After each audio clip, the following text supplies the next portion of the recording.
Aita Isidro Bastarrika Munduate, Ataungo semea, fraide beneditarra, bai Eliza inguruko gaietan, bai euskalgintzan, lanean umila arituz hainbat lan osatu eta sortu zituena. Isidro Bastarrika Munduate, Ataungo Arboton eta Baserrian jaio zen 1931ko uztailaren 15. Azentzio Bastarrika eta Josepa Inaxi Munduateren semea, Amaika anai arrebetan 10. Umetan, Ataungo San Gregorioko eskola zaharrean ibili ondoren, 9 urterekin Lazkaoko Beneditarren etxean sartu zen. Bera baino 4 urte zaharrago zen Zeferino anaia, ordurako Lazkaoko monasterioan zegoen, eta zoritxarrez handik gutxira 17 urterekin, Zeferino gaixotasun batek jota hil egin zen. 1940 urtea zen, Aita Isidro Lazkaora Beneditarren etxera joan zenean.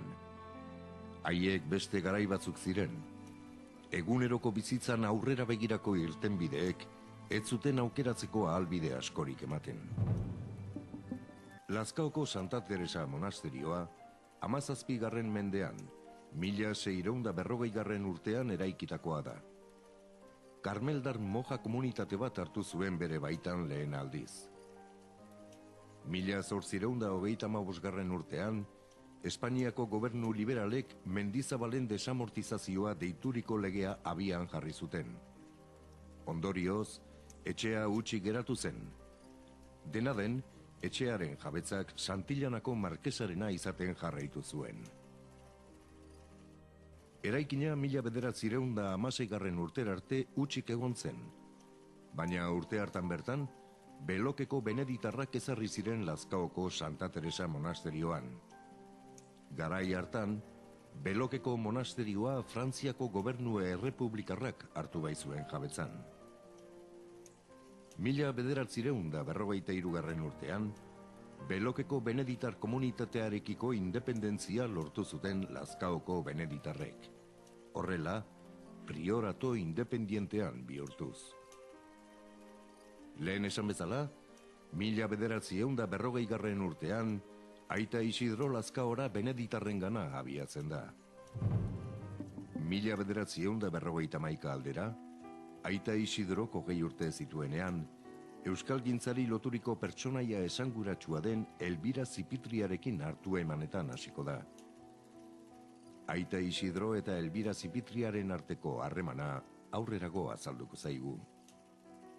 Hortik denbora gutxira bere ikasketetan sakontzen jarraitzeko, 22 urte zituen Aita Isidrok, erromantzegoen pontifikaleko Ateneo San Anselmora, nazioarteko Beneditarren Unibertsitatera abiatu zen 1953tik 1955 bitarte. 2 urte pasa eman zituen Italian teologia ikasten. Erroman bizi izan zen urteetan, senitartekoekin gutunen bitartez harreman etenik gabea izan zuen. Bere idazteko zuzentasunean adierazten zituen une haietako bere sentipenak, egunerokotasunak, pozak, gabeziak, umore ateraldiak, San Anselmotik idatzitako haserako gutunean nabari da herrimina, etxe falta.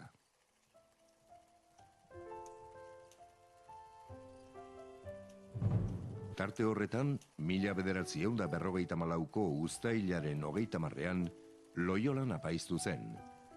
Ondoren, bere lehen mezak Lazkaon eta Ataunen eman zituen. Ataungo meza Don Juan Arinek lagunduta eman zuen. Familiari zuzendutako kartetan isladatzen da beraien artean harremana bazela.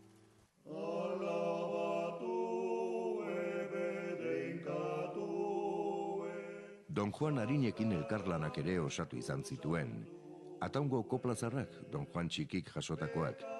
Aita Isidrori luzatu zizkion honek argitarazitzan. Beraz, elkarren berri ondo zekiten.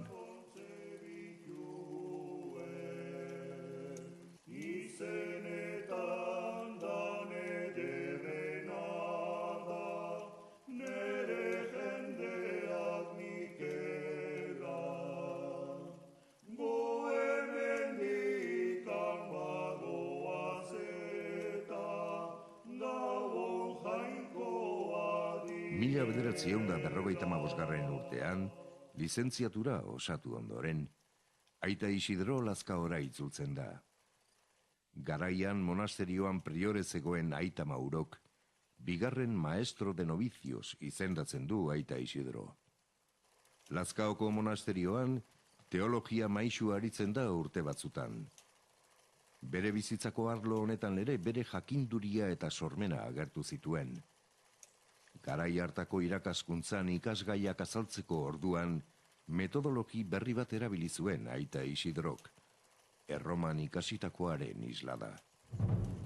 Urte horietan, Vatikano bigarrenaren kontzilioa hasia zen. Bertan, Elizako liturgia eraberritu behartzela erabaki zen, tokian tokiko hizkuntzak erabiliz. Beraz, han hartutako bideak, itzulpen gintzan prestaketetan eta abarretan, izugarrizko lanak ekarri zituen. Garaiko hainbat euskal munduko gizon treberekin zebilen hartu emanetan aita Isidro.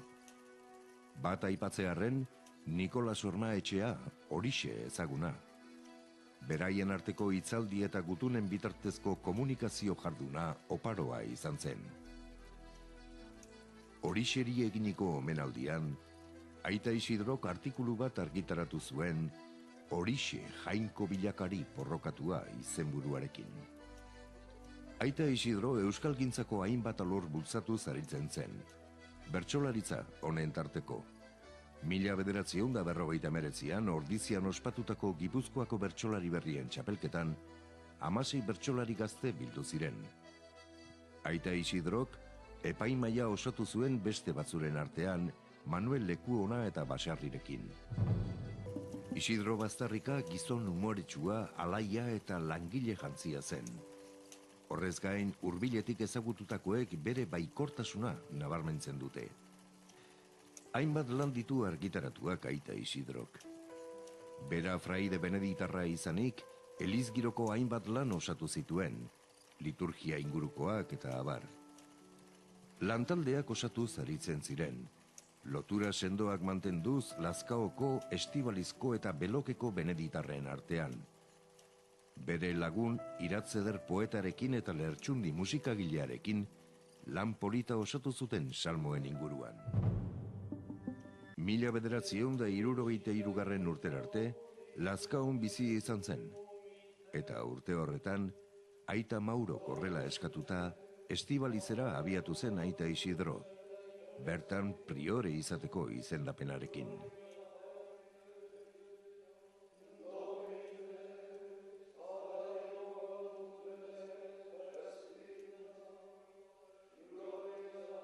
Estibaliz. Arabako eraikin erromanikorik ikusgarrienetako bat. 10. mendean eraikitakoa dela ustearren, urtea ez da ezaguna. 1128. urtetik aurrera, Kluniko beneditarrek gobernatu zuten. 16. mendean monasterioa izateari utzi eta parrokia izatera pasatu zen. 19. mendean utzirik egon zen, eta 20. mendearen haseran, diputazioak eta Gasteizko udalak zahar berritzeari ekin zioten. 1923. urtetik aurrera, Silosko abatetxetik etorritako beneditarrek jasotzuten leikadetxe edo monasterioa.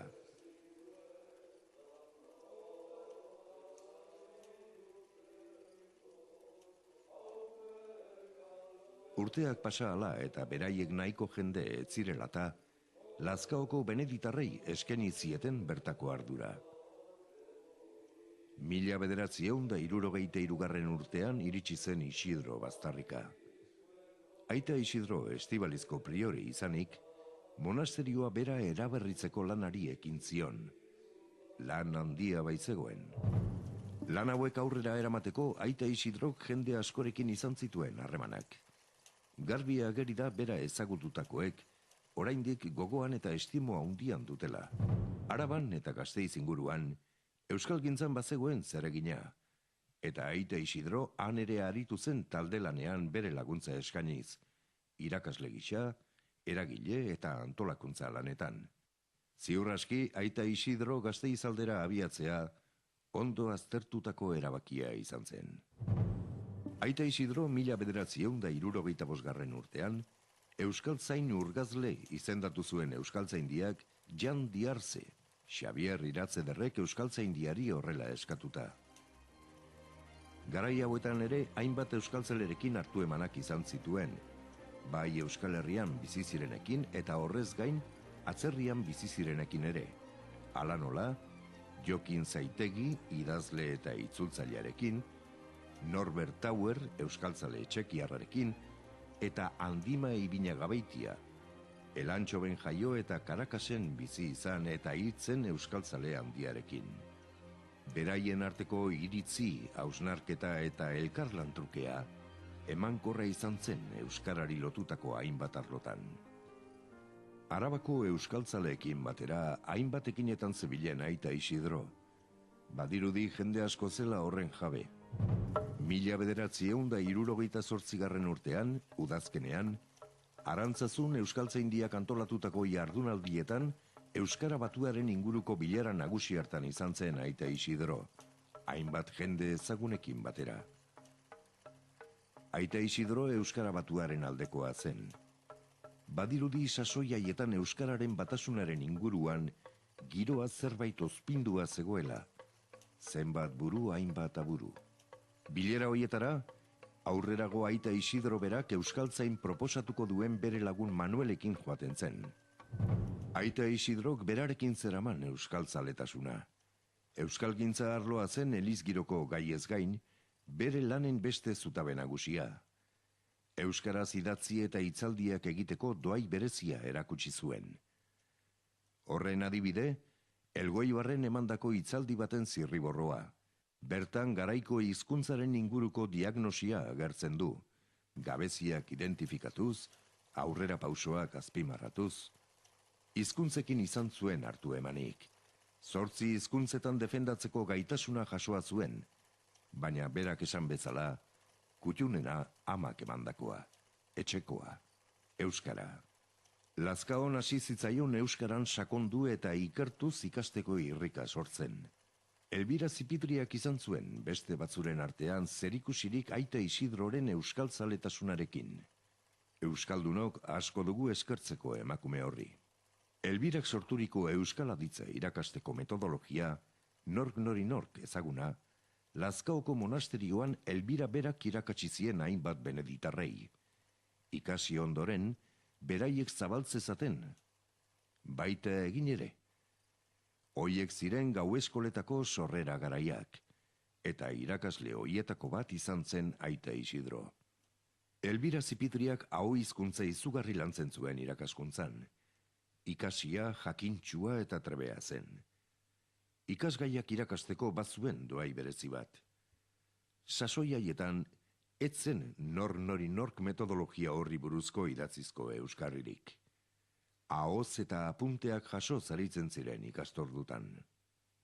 Handik urte batzutara, Estibalizen, Aita Isidrok Elbira Zipitriari ahoz jasotako ikasketak ikertuz, landuz eta borobilduz, liburu bat osatu zuen.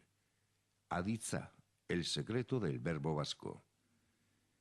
1978an argitaratu zuten Lazkaoko beneditarrek. Lan txukuna, gaur egundaino arrakasta handi zainbat ikastetxetan erabiltzen dena. Aita Isidrok berak bere lana Elbirari eskeni zion idazki dotore batez lagundurik. Aita Isidrok familiarekin harreman estua izan zuen. Bataio, ezkontza, bazkari eta hainbat juntaizotan elkartu oiziren. Bera alaia izanik lagun arteko eta familia giroko tarteak gustoko zituen. 1982 urter arte, Estibalizen bizi izan zen Aita Isidro. Estibalizen priore zela eta gaixotasun luze baten ondorioz, 71 urte zituela zendu zen martxoaren 24an. Aita Isidro heriotza ordua iritsi zitzaiola ohartu zenean, bere hiletako eginkizunak antolatuak utzi zituen. Ilmezara, 100 apaiz eta jendea gainezka agertu ziren. Martxoa izanik ere elurra zen, dena zen zuri. Ataundar gizon preziatua Aita Isidro, langilea, Xumea, lagunona, luz ezekiena eta era ulerkorrean azaltzen zuena. Bego, aita Isidor, gugan, guztiongan.